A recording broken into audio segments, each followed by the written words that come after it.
और खबर दिल्ली से, एससीओ समिट में पीएम मोदी की मुलाकात, रूस और उज्बेकिस्तान के राष्ट्रपति से मुलाकात करेंगे। बड़े नेताओं से पीएम मोदी की द्विपक्षीय वार्ता होगी। भारत के साथ साझेदारी को लेकर ही बातचीत होगी।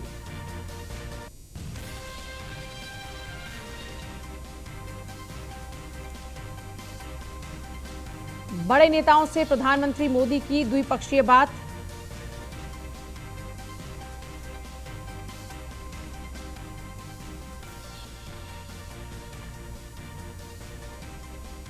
एससीओ समिट में पीएम मोदी की मुलाकात, रूस और उज्बेकिस्तान के राष्ट्रपति से उनकी मुलाकात होगी। देश भर में 33 ठिकानों पर छापेमारी, जम्मू कश्मीर दरोगा भर्ती मामले में छापेमारी। जम्मू, श्रीनगर, हरियाणा में सीबीआई की रेड, यूपी, दिल्ली समेत कई राज्यों में भी सीबीआई की रेड। जेकेएसएसबी के अफसरों के आवास पर सीबीआई की छापेमारी।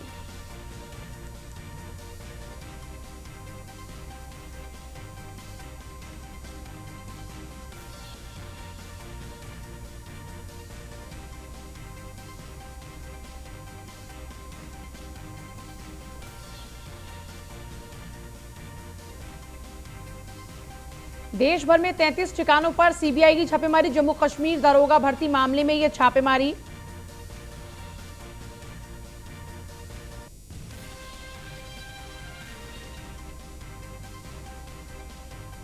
जेकेएसएसबी के अफसरों के आवास पर सीबीआई की छापेमारी।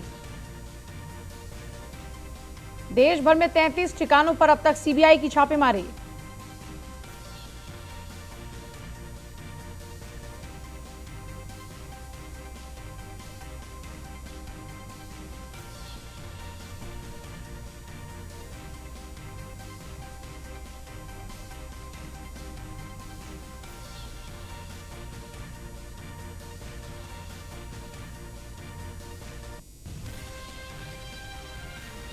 देश भर में अब तक 33 ठिकानों पर छापेमारी। जम्मू कश्मीर दरोगा भर्ती मामले में छापेमारी चल रही है।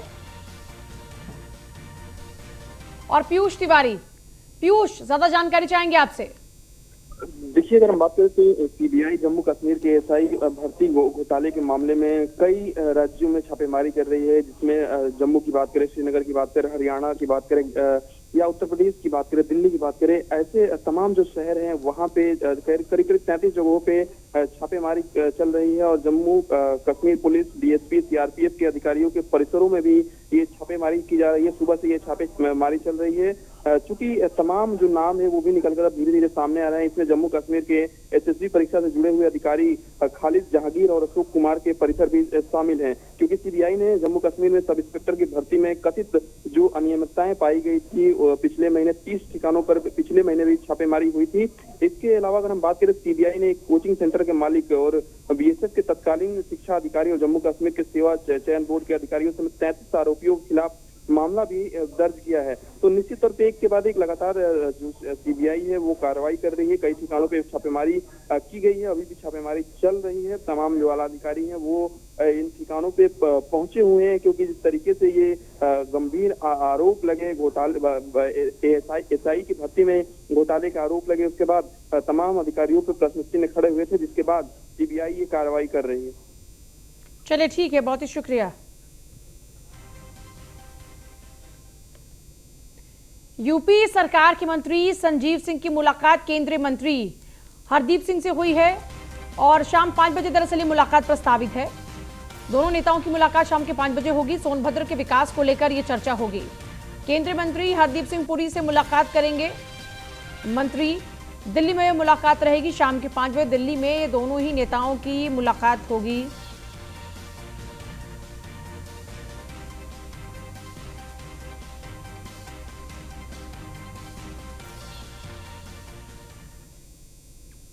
दिल्ली एमसीडी चुनाव की तारीखों का ऐलान जल्द ही। दिल्ली एमसीडी में अधिकतम सीटों की संख्या 250 निर्धारित। पहले एमसीडी को 2 अलग अलग निगमों में बांटा गया था। एकीकृत हुए वार्ड्स को नक्शे उनके जारी किए गए हैं।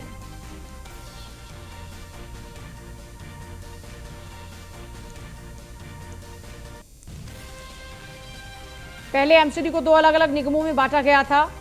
एकीकृत हुए वार्ड्स के नक्शे भी जारी हो चुके हैं।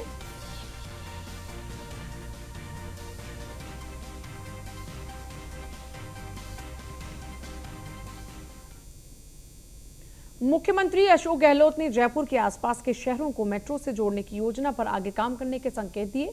चौमू में ग्रामीण ओलंपिक खेलों के ब्लॉक स्तर की प्रतियोगिता के उद्घाटन समारोह में गहलोत ने कहा कि चौमू तो जयपुर के पास है, हम चाहते हैं जल्द से जल्द राजस्थान में मेट्रो चले।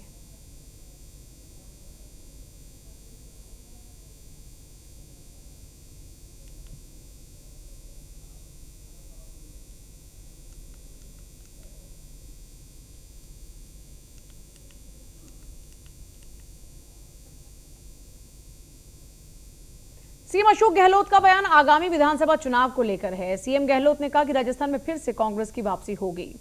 अभी से बीजेपी के अंदर बौखलाहट है। सीएम अशोक गहलोत कहते हैं कि विकास कार्यों को देखते हुए जनता ने मन बना लिया है फिर से उनको मौका देने का।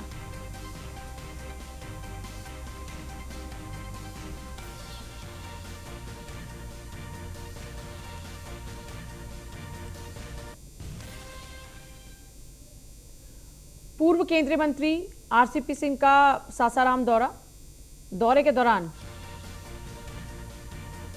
कार्यकर्ताओं से मुलाकात की। कार्यकर्ताओं ने जगह जगह रोककर स्वागत किया। जेडीयू को लेकर तंज कसा। लेसी सिंह और बीमा भारती विवादित प्रकरण के पीछे नीतीश कुमार का हाथ। नीतीश कुमार दोनों महिला नेताओं में फूट डाल दिए हैं, जबकि दोनों जेडीयू की मजबूत नेता हैं, आरसीपी सिंह ने कहा।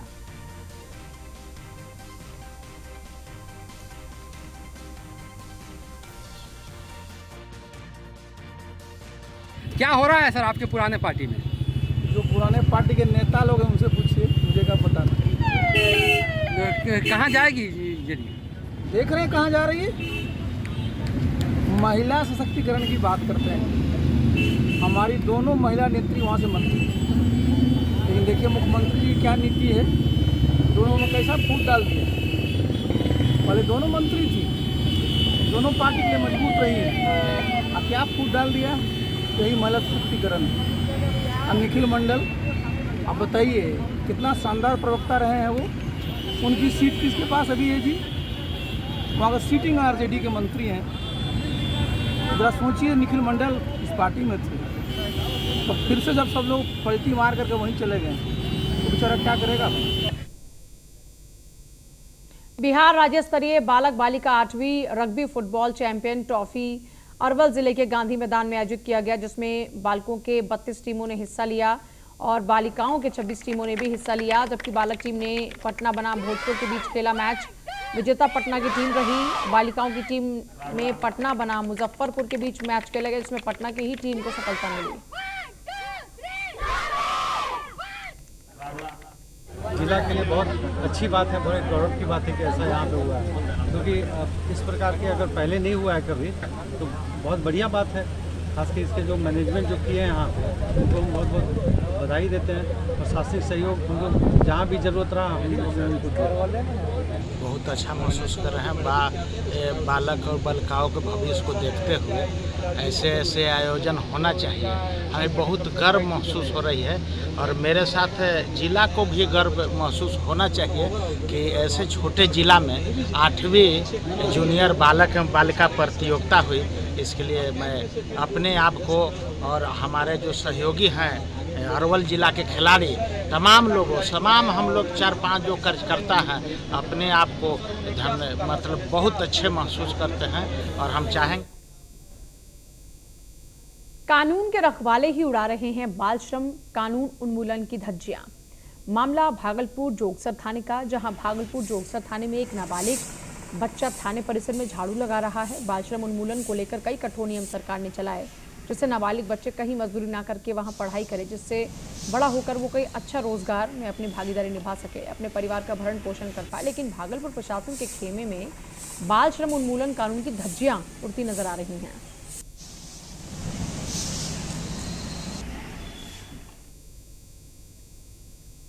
रेवाड़ी में वकील और उसकी पत्नी की दबंगई देखिए। झगड़े के बीच बचाव करने की दौरान में फायरिंग हो गई। बीच बचाव कर रहे लोगों पर ही फायरिंग कर दी गई।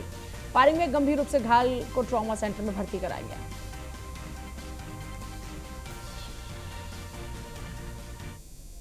आके और सीधा ही बिना कहिए ये बैठा आके पीछे से वार कर दिया। इतनी देर में फिर ये भी उठ गया, सारे खड़े हो गए। देखा फिर मेरी ननद ने देखा का वो किचन में कुछ कर रही थी, मतलब कि आलू चढ़ा रखे थे उसने, कुछ किचन में कुछ काम कर रही थी। उसने देखा तो वो सर मैं सन सिटी मेरी बहन है उसके पास गया था, तो वहाँ पे एक वकील नाम का, मैं नाम तो पूरा उसका जानता नहीं, लेकिन वकील है, वकील बोलते हैं उसको। उसने और दिल्ली दौरे पर आजम खान और शिवपाल यादव रविवार शाम को दोनों ही नेता पहुंचे यूपी भवन। आजम खान और शिवपाल में मुलाकात की चर्चा। आजम खान के साथ अब्दुल्ला आजम भी मौजूद हैं। बड़ी खबर इस बीच आपको बता रहे, दिल्ली दौरे पर आजम खान और शिवपाल, रविवार को मुलाकात। रविवार शाम को दोनों ही नेता यूपी भवन पहुंचे। आजम खान और शिवपाल में मुलाकात की चर्चा हो रही है। इससे पहले भी आपको याद होगा कि जब आजम खान जेल से बाहर आए थे जमानत मिलने के बाद, तब उनको अटेंड करने, उनको रिसीव करने शिवपाल यादव ही गए थे। और शिवपाल यादव ने कई दफा अखिलेश यादव के खिलाफ मोर्चा इसी बात को खोला कि अखिलेश कभी आजम से मिलने नहीं गए।